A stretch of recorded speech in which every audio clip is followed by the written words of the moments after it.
We turn now to the state of Arkansas, where hospitals are struggling under the surge of the Delta variant, combined with low vaccination rates there. Since February, more than 90% of total cases, hospitalizations, and deaths due to COVID in that state have been among the unvaccinated.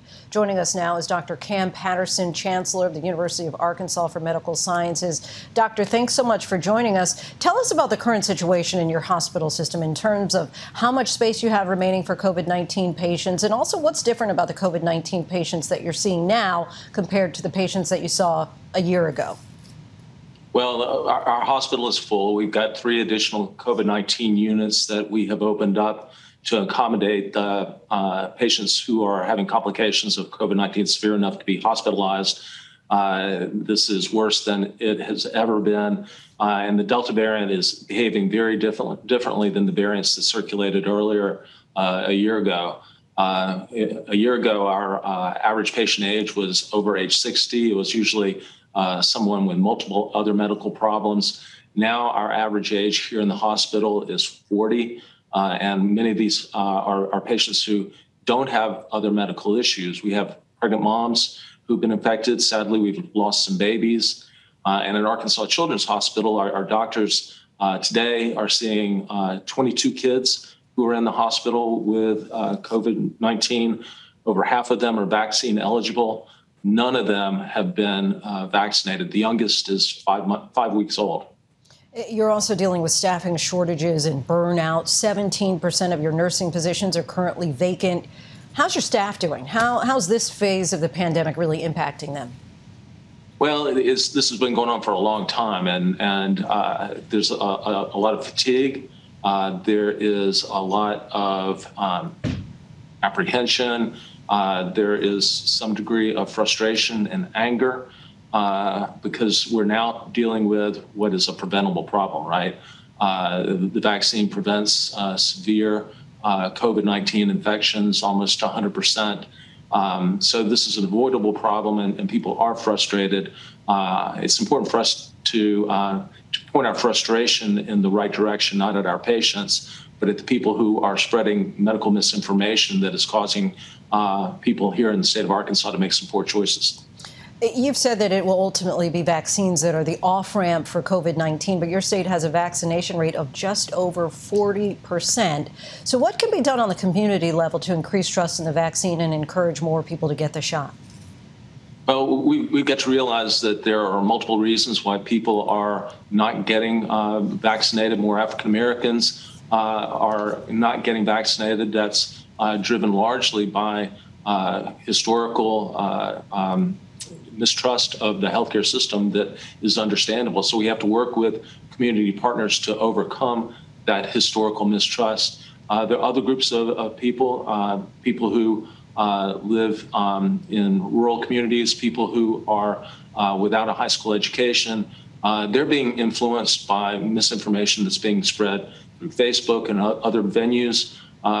We've got to work with partners to make sure that we tamp down medical misinformation, that we're speaking the truth, that we are reliable. And frankly, I think we need to draw on some levers. Companies like Tyson's that is insisting that their employees are vaccinated as a condition of work. I'd like to see more of that because those sorts of arm-twisting measures are probably going to be more effective in many of the populations here in Arkansas than simply having somebody like me trying to dispel myths. How about leadership, politicians, the government, where you have, your governor, for example, who says subsequently that he made a mistake by lifting the mask mandate. He's now done an about-face. Do you think that will have an impact or make a difference one way or another with regard to the residents? I hope it will. And I was really proud of Governor Hutchinson for his braveness in saying that he made a mistake. We all thought that the world was going to be a lot better back in the spring when the winter surge had receded. And we probably made some decisions that don't look so good now that we're in the middle of the Delta surge. I do think that it's important for our leaders in government at both the state and the federal level to spread the right information about how we can protect ourselves. It's still masking, it's still social distancing, and it's rolling up your shirt sleeves and getting the vaccine. None of that has changed. I think if everyone stays on message and we're all speaking the same truth, eventually those who are reluctant, many of them will come around. Doctor, as I'm sure you're well aware, a lot of anxiety around school scheduled to start across Arkansas next week. What should school districts be doing to ensure the safety of children as they go back into the classroom, in particular talking about kids who are under the age of 12 who can't yet get vaccinated? Yeah, I have school-age kids. I want kids to be back in school. I know the detrimental effects of distance learning, distance education, but we have to do it safely. And if our kids aren't masked in school and teachers aren't masked in school, if we're not appropriately socially distanced, that's not a safe environment. Everyone who can be vaccinated, 12 and older, and teachers should be vaccinated. If not, that's not a safe situation. And hey, parents, if you are not vaccinated, even if you have a kid who's not vaccine eligible, you're creating part of the problem too, and that is an unsafe situation. So, let's think about getting kids back to school, but let's also think that, there's simple things that we can do to ensure that our kids are getting well educated, are not being adversely impacted by being away from in-person school, but all that's happening in a way that's safe, not just for the kids, but for the communities, because kids can now be super spreaders of COVID-19 in a way that they weren't a year ago. And just really quickly, in our last 30 seconds here, you just said, which I thought was kind of poignant, you said, hey, parents, and you directed them addressed them directly. Curious if you could do the same with regard to parents who are so anti-masking for their children on their behalf as they're returning to schools. There's nothing adverse or bad about masks. They're maybe uncomfortable and difficult to wear. We've used masks for decades. We mask kids in our cancer wards routinely. It's not a cause of problems.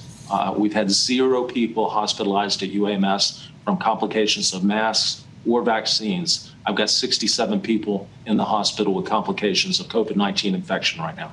Dr. Cam Patterson in Arkansas, thank you so much for your time and insight tonight. Great. Thanks to be here. Hi, everyone. George Stephanopoulos here. Thanks for checking out the ABC News YouTube channel. If you'd like to get more videos, show highlights, and watch live event coverage, click on the right over here to subscribe to our channel. And don't forget to download the ABC News app for breaking news alerts. Thanks for watching.